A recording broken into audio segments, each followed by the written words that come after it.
This question is from heat transfer for 1 mark. In a furnace, the inner and outer surfaces of a brick wall K1 is equal to 2.5 watt per meter Kelvin are maintained at 1100 degrees centigrade and 700 degrees centigrade respectively as shown in the figure. So this is a brick wall with thermal conductivity 2.5 watt per meter Kelvin of thickness L1, and its inner and outer temperatures are 1100 and 700 degrees centigrade. The brick wall is covered by an insulating material of thermal conductivity K2. This brick wall is covered by an insulating material whose thermal conductivity is K2. The thickness of insulation is 1/4 of the thickness of brick wall.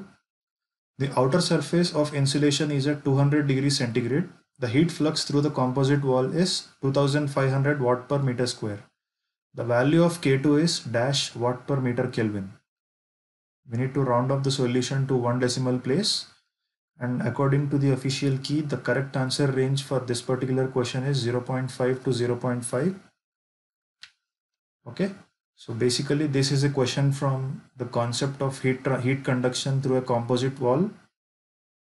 So this is a brick wall with one layer, and it is attached with an insulation layer of thickness L1/4, and its thermal conductivity is K2. So basically, from the concept of composite slab, we know that heat transfer rate will be same throughout all the layers. So from that, we can write if Q is the heat transfer rate, we can write the temperature difference divided by thermal resistance of one layer will be equal to temperature difference in the second layer divided by its corresponding thermal resistance. So for the first layer, it will be 1100 minus 700 by L1 by K1A, where L1 by K1A will be the thermal resistance value for the first brick wall layer.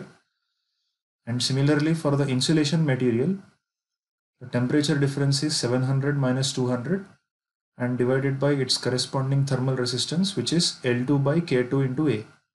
Okay, here you can observe that the area of heat transfer is common, so you can take that out as common and send that to the left hand side, where Q by A will become the heat flux small q, and simplifying the other two equations will give us 400 by L1 into K1 is given as 2.5 substituted here is equal to 500 by L2 by K2.